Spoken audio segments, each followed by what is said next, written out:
Good morning, grade 7, and welcome to today's class on substance abuse. First of all, I want to find out a little bit what you guys know about substance abuse.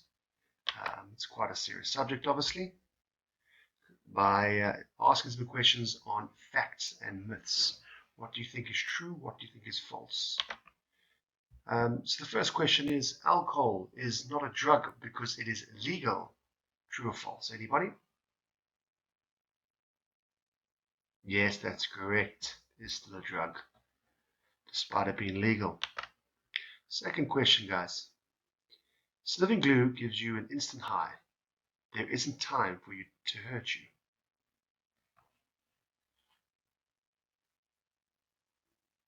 Yep. No, sniffing glue can in fact hurt you. Prolonged period of sniffing glue can damage you. So that is as well, that was false. How about marijuana is a plant that grows in nature, so it can't hurt you? Yep, that's right. Also, it's false. If you smoke marijuana, it will be in your blood for 4 weeks afterwards. Yep, that's true. If you try tick once, you will be addicted. Yes, correct, good answer. It is in fact true. Smoking is good for stress. All of you, a lot of you here are saying yes, it is good for stress. So we're going to get to that one later. That one is actually false, but we'll explain why later in the presentation. So let's deal with the first one, guys. Forms of abuse. Alcohol. It's widely used and affects the nerves in the brain, creating a relaxed feeling. That's why we enjoy it. It damages the liver and brains over time, and it can make people angry and violent when drunk in excessive amounts.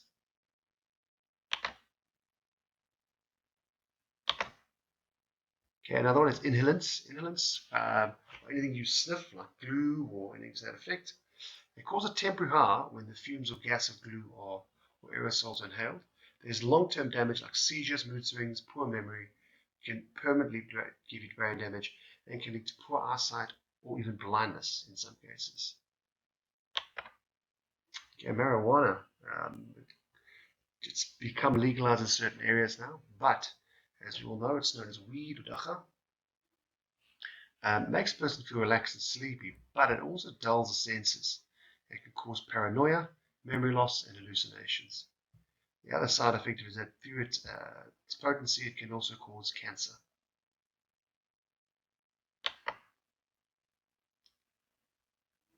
Okay, methamphetamine. These are often known as meths or tik or wonga. Has loads of different names and different forms, and are very addictive and create a very potent high. The users are very anxious when they have it and very unpredictable. You can be very full of energy, calm and friendly 1 minute, but the very next minute you're angry and aggressive. So it's not a great one to be on. Forms of use. Okay, mandrax, also called buttons, gives a sense of euphoria, loses its effect so that the user needs more time, more every time. In other words, your body gets accustomed to it and needs more to produce the same euphoric feeling. Okay, this can lead to overdosing, and obviously overdosing is quite serious and can lead to death. Mandrax also leads to blurred vision, slurry speech, and slower reactions.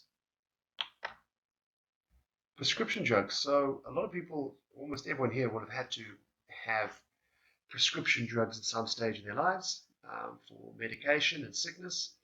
However, it becomes a problem when, and often it's for good reasons that people will have these drugs to take away pain for a period, or help heal them, or whatever it might be. But what can happen is the person creates an addiction to this, and that can create loads of problems, obviously, where the person then is constantly looking for scripts, might even steal scripts and create criminal behavior. And obviously as well, you become less, the drugs themselves become less effective, which is obviously good if you get sick. So you might get sick, and then the drugs no longer work properly, and could again lead to death in some cases. So key to this, guys, always consult the doctors and always follow the doctor's instructions when it comes to prescription drugs. Cigarettes, again, so this is one that we all think, we see a lot of people with cigarettes, and I said I'd get back to this. Now, tobacco is highly addictive, and because it's so highly addictive, it creates a person wanting more and more and more. And just like in the case of Mandrix, its effectiveness does reach a plateau, and that's where we develop these 2 or 3, 4 packs of habits a day. And besides that taking a toll on you financially, it can also, obviously, is not good for you. The tar left in your lungs can cause cancer, or mouth cancer, or throat cancer, which, although you can survive, can also lead to death.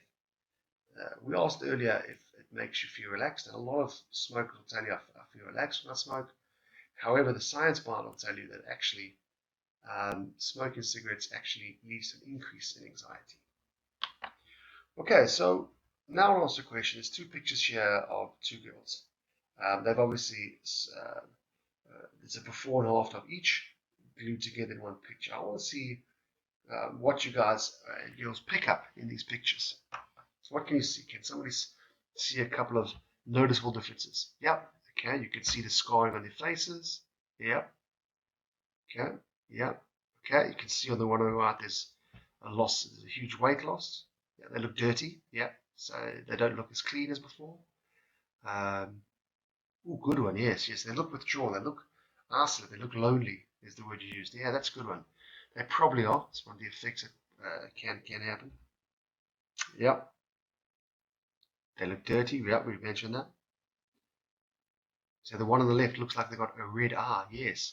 Taking drugs can often lead to a redness or inflammation in the eyes. Yes. Okay, if you look very carefully as well, you've got to look really carefully. It's tough to see on these pictures, but their pupils actually are dilated in these pictures here. If you look real close, maybe it's not possible from your chairs, but another one is that pupil size changes, yeah, what I liked from one of you was you said they look lonely. They look like they would be outcasts, and that is what happens. Often people stay away, and this affects the person's confidence and can lead to them being more moody and irritable. It can lead to them withdrawing from people. And then, of course, people often ask the question of, well, what's happening to you? And obviously, it being so taboo to take drugs that people then also withdraw and start lying about it. And as I mentioned before, even on prescription drugs, it might end up being a case where you start lying and stealing to gain the very substance you're now addicted to. So yeah, those are key symptoms of what to look out for in people and in yourselves, hopefully never in yourselves, when it comes to drugs. Okay, so the question is, why do people do drugs? From the outside, they look so negative, so when we get the education like we do now, so why do people then do drugs? So we've given 3 little case studies, and I'm going to ask you guys to open your books to page 81. And with your buddy next to you, I'd like you to read those case studies and then list 2 reasons you picked up in each story why that person turned to drugs. I'm going to give you 15 minutes. All right. We'll get going. Any questions? If there are no questions, I'll let you guys begin. Okay. Excellent. You guys can start. Right. So as we wrapped up before from the 3 case studies, there are what's called intrapersonal, which are traits that are inherited from your family, or character, personality, either a rebellious nature, etc., or a resistance to something, from stubbornness, health issues. Obviously, that's an obvious one here. Misunderstanding substance abuse, which hopefully after today we've got an understanding of, and early exposure to drugs and alcohols. The interpersonal are things like family. Do I have abusive parents? Are they abusive to each other? Are they abusive to me? Parents that are depressed can often bring it on through neglect, and the child feels lonely and neglected. Parents and or siblings condoning it. Sorry for the typo there. Parents and siblings condoning the use of drugs. And that does happen, as strange as it sounds. In a community where we live in environments where drug use is prevalent, where I could walk out my door, as we saw in the one case study. And then finally peer pressure, where it's cool to try something, it's cool to do this, and don't worry, I've done this before, why can't you do this? Those sort of questions are asked, and that just brings peer pressure. So yeah, well done class, good work there. Okay, good environments. So if we want to avoid it, we need to try and surround ourselves in good environments, and these are 3 pictures that speak into good environments. In the top left, you'll see a good family environment. Now, that's not always possible. Obviously, you live with your parents, but if you are finding yourself in a situation where you see some signs, some symptoms, and you're feeling that that might be you, and you might be tempted, I would say reach out to parents, to teachers, to friends, and sort of seek advice and seek help and open up to them. It really is the first step in doing these things. It's important to get it early. Your peer group, surround yourself with friends that don't ask you to compromise your moral standpoints. Um, if they're asking you to do those things, then they probably aren't your friends, or they need guidance themselves and possibly come from poor environments themselves. Bottom right there, our community.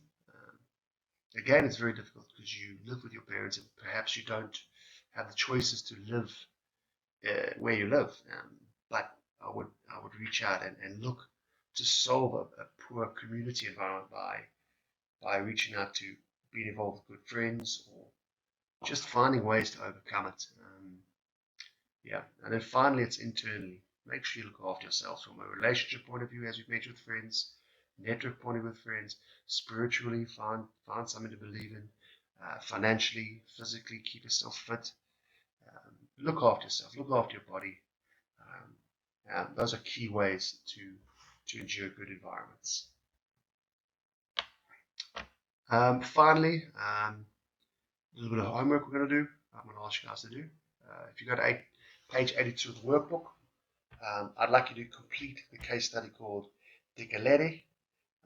Hopefully, everything we've gone through today will be solidified within this, and you'll fly through it and it'll hit home. When you're done, please, we'll report back early in the next lesson.